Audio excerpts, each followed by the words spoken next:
Muito bom dia para você que está ligado aqui no canal Aqui Futebol. Sou Charles Mateus, apresentador do canal. Desde então, seja muito bem-vindo ao canal. Se é a primeira vez que você está vendo aqui a gente. E também, gente, eu gostaria já de começar esse vídeo fazendo um pedido, tá? Qual pedido eu gostaria de fazer para você, telespectador do canal, que está assistindo a gente pela primeira vez ou por outras vezes? É que é o seguinte, gente, o canal aqui é recém-criado, tá? A gente é um bebê no mundo do YouTube. Então eu gostaria muito que vocês já desde lá desse seu like, a sua inscrição aqui no canal, porque essa sua pequena ajuda pro YouTube é uma grande ajuda. Então, gente, essa pequena ajuda de vocês vai ser muito importante pro crescimento do canal, também a palavra certa também é pro nascimento do canal também. Então, gente, desde já eu peço essa sua pequena ajuda que é gratuita, essa pequena ajuda que para você pode ser uma pequena ajuda, pro YouTube é uma ajuda gigantesca, tá? Então, gente, desde já eu faço esse pedido para vocês. E a pauta principal do vídeo é: o que vai acontecer com o Brasil se for eliminado para a Noruega? A ideia do vídeo, né, que é aquela ideia documentário, né, tipo de muitas edições, com muitas edições, fazendo previsões de IA, jogando uma IA aqui para prever alguma coisa, não. Nada disso, pelo contrário. A ideia é... Desculpa, já comecei o dia gripado já. Mas a ideia principal é dar minha opinião, que na qual acredito que muita gente possivelmente vai concordar. O Brasil, no meu ponto de vista, vai passar da Noruega no jogo de hoje? Vai sim. Vai sim. Pelo futebol que a seleção brasileira apresentou contra o Japão, eu acredito que a seleção brasileira não vai apresentar um futebol bacana como os torcedores mais antigos da seleção brasileira viu jogar. Ou seja, vai ser um jogo muito chato do caramba. Vai fazer gol na hora, vai querer fazer gol na hora que quiser. O meio-campo vai estar desentrosado, ou seja, vai deixar a Noruega vir atacar a gente. Assim, vai deixar a Noruega atacar a gente com erro da gente. Ou seja, no sentido fazer passe errado, sair jogando errado, coisas que já tá virando um hábito nos jogos da seleção brasileira nessa Copa do Mundo. Antes do jogo do Japão, o pior jogo da seleção brasileira foi contra Marrocos. Para mim, o jogo com o Japão, por mais que a gente tenha vencido, foi um jogo ruim, porque a gente saiu errado muitas vezes, a gente estava desentrosado no meio-campo, os adversários estão ganhando da gente no meio-campo. A prova disso é a maneira que a gente empatou contra Marrocos. Marrocos fez o que quis no primeiro tempo na gente nos primeiros 17 minutos do jogo. Daí a gente venceu o Haiti de 3-0 apenas no primeiro tempo. Daí no segundo tempo a gente deixou o Haiti sufocar a gente, cometendo erro de meio campo. Depois teve o jogo contra a Escócia, que por mais que foi o melhor jogo da seleção brasileira na Copa do Mundo contra a Escócia, por mais que foi o melhor jogo, a gente estava ainda desentrosado, com alguns defeitos, mas a gente foi eficiente naquele jogo contra a Escócia. Daí sim vem o pior jogo da seleção brasileira até aqui na Copa do Mundo, que foi contra o Japão, no meu ponto de vista. Que por mais que a gente tenha vencido aquele jogo, o resultado de 2-1 de uma certa forma é mentiroso, de uma certa forma. Porque a gente não jogou, no meu ponto de vista, absolutamente nada no meu ponto de vista, e só ganhamos no detalhe. E qual é o detalhe que a gente ganhou? A seleção japonesa não é uma seleção que tem um preparo físico bacana, que nem o da seleção brasileira, por exemplo. Eles cansaram no segundo tempo. Eles estavam já cansados no segundo tempo.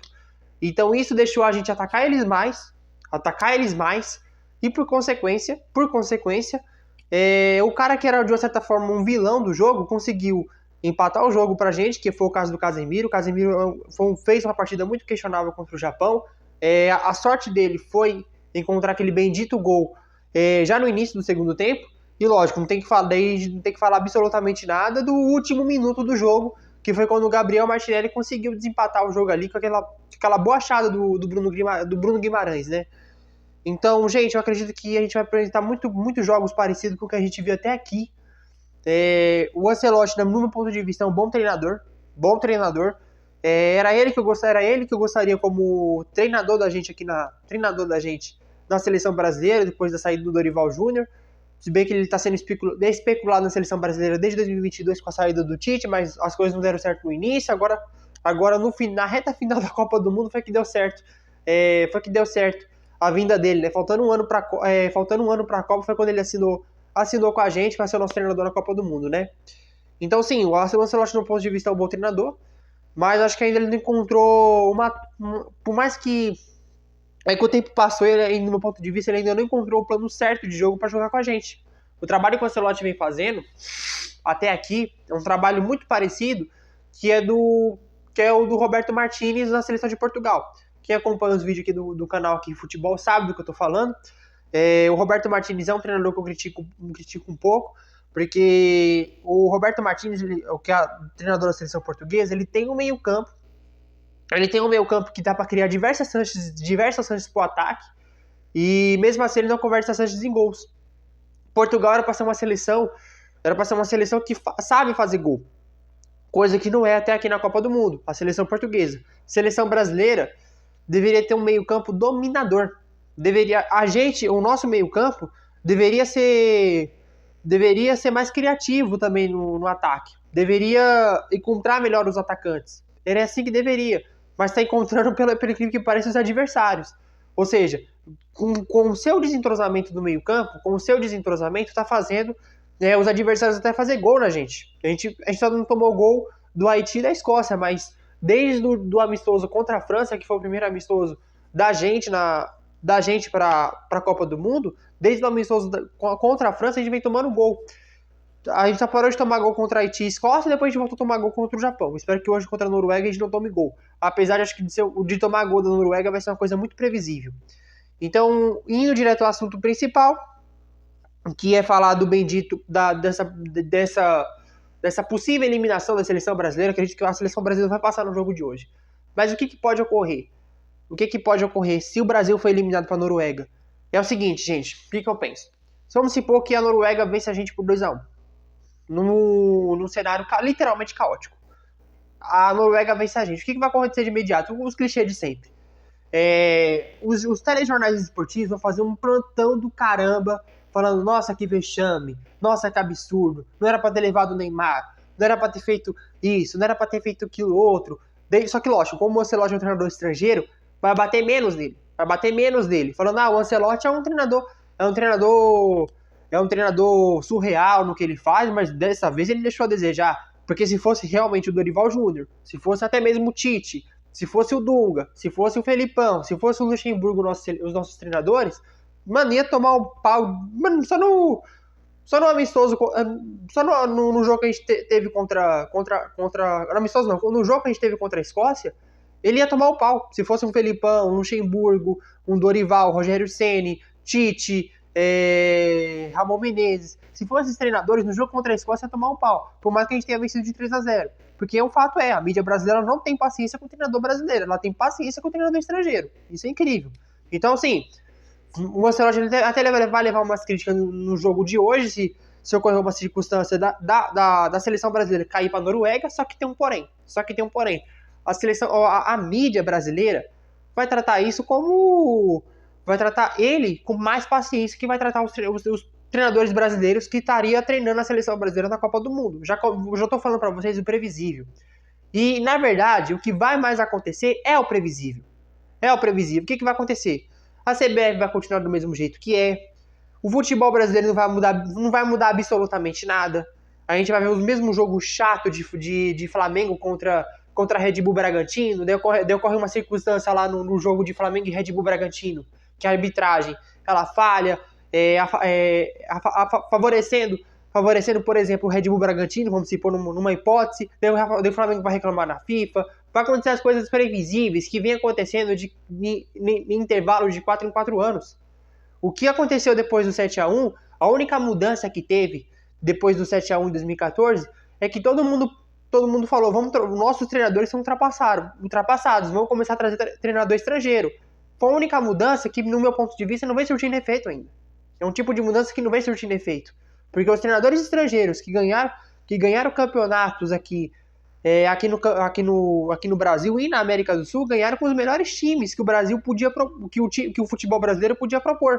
Porque também os treinadores brasileiros, eles também foram campeões aqui no futebol brasileiro e no futebol sul-americano com o melhor time que poderia ser proposto para eles. O Dorival Júnior, que é um cara teve uma passagem questionável no Flamengo, na seleção brasileira, foi campeão de Libertadores e Copa do Brasil, pelo Flamengo, por esse Flamengo que é um dos melhores Flamengos da história, né?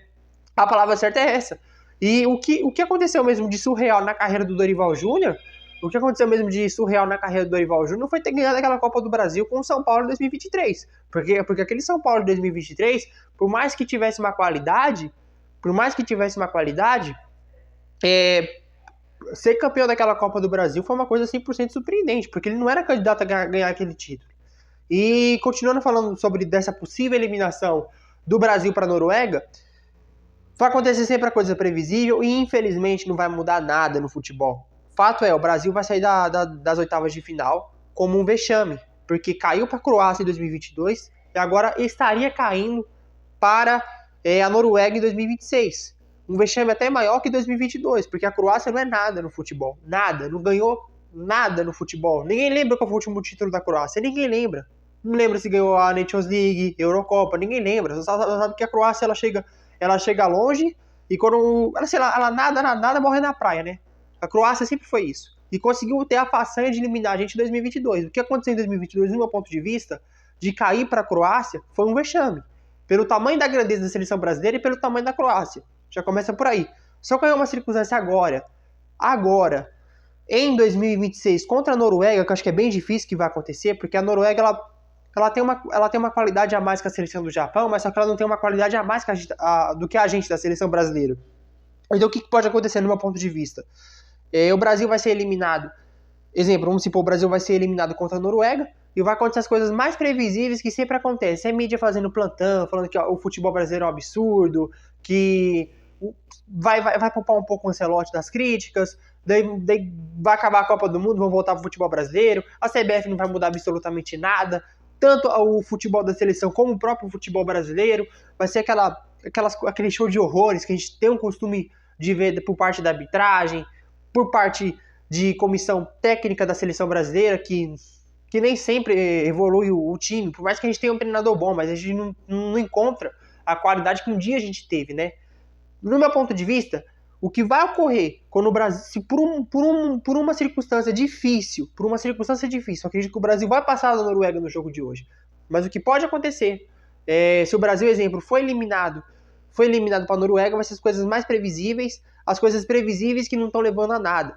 Porque para mim a mudança do futebol da seleção brasileira, essa mudança não começa na CBF. Não começa com os jogadores que já estão. Começa com os clubes de futebol aqui do futebol brasileiro.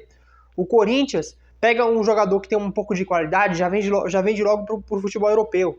Pô, o Pedrinho, se ele fosse bem trabalhado, acho que era meio atacante do Corinthians, ou era atacante do Corinthians, o Pedrinho, que foi até pouco tempo a maior venda da história do Corinthians, se ele fosse um cara bem trabalhado mesmo, olha, cara, assim, não vou falar pra você que ele seria um De Bruyne, risco dizer falar uma asneira dessa, mas que ele iria longe na carreira dele, eu tenho certeza que iria. Eu acredito que ele não teria voltado pro futebol brasileiro jogando no Atlético Mineiro. Olha, eu critiquei muito o Gabriel Sara no São Paulo, pra quem não sabe, eu sou São Paulino. Eu critiquei muito o Gabriel Sara, mas quando ocorreu uma circunstância do São Paulo vender ele pro Norwich City, acho que é o nome do time, lá para a segunda divisão do campeonato inglês, quando trabalharam bem com o Gabriel Sara se tornou depois uma vida importante desse Norwich City e foi vendido pro Galatasaray, e hoje o Gabriel Sara é um cara importante no time do Galatasaray da Turquia. Pô, cara, o problema é que a gente tá vendendo os nossos jogadores a preço de banana para matar dívidas que são impagáveis, que é o caso do Corinthians, caso do São Paulo, caso do Santos, caso do Grêmio, do Inter. A gente está vendendo nossos jogadores que têm uma pequena qualidade rapidamente para o futebol europeu. Esses jogadores não estão criando vínculos com a gente, com a nossa seleção.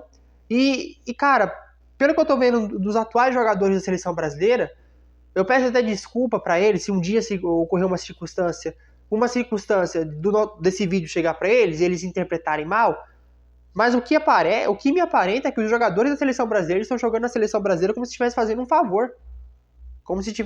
favor. A prova disso eu defendi o Rafinha naquela declaração que ele fez antes do jogo contra Marrocos, né, falando que ele poderia estar Melhor, desculpa, gente. Ele falou que não tinha que se provar nada pra ninguém, algo do tipo. Daí pegaram uma declaração dele na Copa do Mundo de Clubes, falando que era melhor ele tá de férias do que tá disputando. Que ele achava melhor tá de férias do que tá disputando o campeonato, a Copa do Mundo de Clubes, né? Ou seja, ele falou que a não classificação do Barcelona para a Copa do Mundo de Clubes foi uma coisa até que até um certo ponto vantajosa, que seria chato trocar as férias para trabalhar. Eu entendo o Rafinha, nisso daí eu entendo ele. Mas sim, a maneira que os jogadores da seleção brasileira, dessa atual seleção brasileira, eles tratam como se estivesse fazendo um favor para a seleção brasileira. Coisa que a gente não vê nas outras seleções. Os jogadores da seleção argentina, que eu vou falar brevemente de uma circunstância da seleção argentina aqui nesse vídeo ainda, mas eu vejo que eles não tratam a seleção da Argentina como se estivesse fazendo um favor para ela. Eles tratam como se fosse o maior legado da vida deles. Ganhar um campeonato, não precisa ser a Copa do Mundo, mas a maneira que eles jogaram a Copa América de 2024 mostra que ganhar um título com a camisa da seleção, com a camisa da seleção deles, é uma coisa honrosa, é um legado para eles. É isso que os jogadores da seleção argentina mostraram, não só na Copa de 2022, mas agora recentemente na Copa América de 2024. Estão mostrando um futebol questionável na Copa do Mundo de 2026, mas o que eles fizeram antes da Copa do Mundo é uma coisa que tem que ser aplaudida, sim, tá? Não só os jogadores da Argentina, quem mais? Os jogadores da seleção belga também, eles estão velhos, mas eles estão mostrando gana, vontade de querer algo mais. A seleção de Cabo Verde é o maior exemplo da Copa do Mundo até aqui em relação a isso. E eu gostaria de falar outra seleção também, mas acabei esquecendo. Mas essas três seleções aqui já é um grande exemplo. Agora eu vou falar um pouquinho de uma circunstância que eu vi ao longo de ontem, né?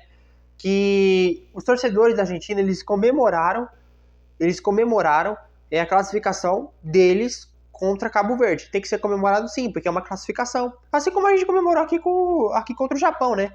Porque eu ouvi um torcedor brasileiro falando o seguinte: poxa, se fosse a gente se classificando de Cabo Verde na prorrogação, a gente daria um pau nos nossos jogadores. Cara, é verdade o que esse torcedor brasileiro falou, esse vídeo do torcedor brasileiro falando, porque ele comparou, nossa, os torcedores da Argentina trataram os jogadores da seleção argentina como se fosse um herói por ter conseguido a classificação no segundo tempo da prorrogação. Mas já se fosse a gente daria um pau neles, nos nossos jogadores, por ter conseguido essa classificação no segundo tempo da prorrogação. Cara, o que esse torcedor brasileiro, esse influenciador falou é verdade sim, até um certo ponto, só que tem que saber diferenciar essas coisas, tem que saber diferenciar os momentos, melhor dizendo, né? A seleção argentina é a atual campeã do mundo. Os jogadores do futebol da seleção argentina já vem há muito tempo mostrando gana, vontade, qualidade em relação ao futebol que eles apresentam. A gente não vem fazendo isso há muito tempo. Por consequência, se eu conheço uma circunstância da gente, por exemplo, ter ganhado do Japão na prorrogação, no segundo tempo da prorrogação, ter vivido um jogo parecido que os argentinos viveram contra Cabo Verde, a gente daria um pau neles, não por causa do jogo apresentado, mas do futebol apresentado ao longo de muito tempo. Ao longo de muito tempo a gente vem deixando a desejar, né? Então, gente, vou encerrar o vídeo aqui. Eu só vou usar 1 minuto para falar o que eu realmente penso, que é o seguinte: para mudar o futebol brasileiro tem que começar nos clubes. O que está ocorrendo na seleção brasileira de não apresentar mais um futebol vistoso, o que está ocorrendo da seleção brasileira não apresentar mais um futebol vistoso, é porque os nossos jogadores estão sendo muito mal trabalhados na base. De quando ocorre uma circunstância de Corinthians, de Santos, de São Paulo, de Grêmio, Inter, entre outros clubes brasileiros, vender esses jogadores rapidamente para a Europa, a preço de banana, esses jogadores acabam entregando um futebol melhor nos clubes que eles jogam, porque os clubes que jogam pegam esses rapazes meninos, trabalham com o futebol deles, lapida eles, e ainda por cima ou fazem boas vendas, ou transformam esses caras em craques fundamentais para títulos, que é o caso do Vinícius Júnior. O Vinícius Júnior saiu aqui do futebol brasileiro do Flamengo não a preço de banana, ele saiu até no valor justo de uma certa forma. Mas o Real Madrid pegou ele ainda menino, lapidou, trabalhou bem com ele e transformou ele em um cara importante para os títulos que o Real Madrid ganhou nos anos recentes, né? Ô, gente, o link do nosso Instagram tá aqui na descrição, tá? Lá no Instagram, o Aqui Futebol é um portal de notícias, a gente faz uma cobertura incrível do futebol, tá? A gente fala de como repercute as classificações das seleções importantes dessa Copa do Mundo para a próxima fase. A gente tá falando do futebol europeu, que tá se movimentando lá na Europa, né? Os times estão se reforçando, trocando de técnico, trazendo um jogador novo. A gente fala também um pouco dos clubes brasileiros aqui no Brasil, onde os clubes brasileiros estão aproveitando essa pausa na Copa para se reforçarem também. Lá no Instagram, o Aqui Futebol é um portal de notícias, tá? Então, se você quer ficar ligado no mundo do futebol 24 horas, sabendo tudo que acontece no mundo do futebol, é lá no Instagram, no Aqui Futebol do Instagram, tá? Geralmente nosso Instagram aparece aqui no vídeo, né? No vídeo, o nosso endereço de Instagram. E o link do Instagram tá aqui na descrição para ter mais fácil acesso de você ir pro Instagram e seguir a gente lá, tá bom? Gente, desde já, peço o like de vocês, sua inscrição. Gostou do vídeo? Você gostou? Então dá o like, poxa. Dá o like aqui. Seja muito bem-vindo ao canal. É um prazer conhecer você através desse vídeo. E pode deixar seu comentário aqui no vídeo, tá? Pode deixar seu comentário aqui no vídeo. Você concorda comigo? Você concorda com o que eu falei até aqui no vídeo? Vocês concordam? Então, se você concorda, pode deixar seu comentário. E se discorda, pode deixar o seu comentário aqui também, tá bom? Então, gente, um abraço. Encontro vocês lá no Instagram, seguindo a gente. E também encontro vocês aqui no canal do Aqui Futebol, depois do jogo de Brasil e Noruega. Então, minha pequena análise sobre o jogo, o Brasil ganha de 2-1 da Noruega. Não da mesma maneira que ganhou do Japão, mas ganha de 2-1, mostrando um futebol um pouquinho melhor que jogou contra o Japão. Mas não é pra ter medo da Noruega, tá? Não é pra ter medo da Noruega, não é pra ter medo de Haaland. O que a gente tem que ter medo mesmo é do futebol que a seleção brasileira vem apresentando, né? A palavra certa é essa. Mas acho que a fase difícil mesmo pro Brasil na Copa do Mundo vai ser das quartas de final adiante. Em relação ao tempo, né, que a gente vai passando de fase, vai ganhando jogos. Acho que das quartas de final adiante é que a gente vai ter um desafio de campeão. Será que essa seleção merece ser campeã do mundo? Isso o tempo vai dizer. Gente, um abraço, tamo junto. Encontro vocês depois do jogo de Brasil e Noruega aqui no YouTube, tá? Um abraço, gente.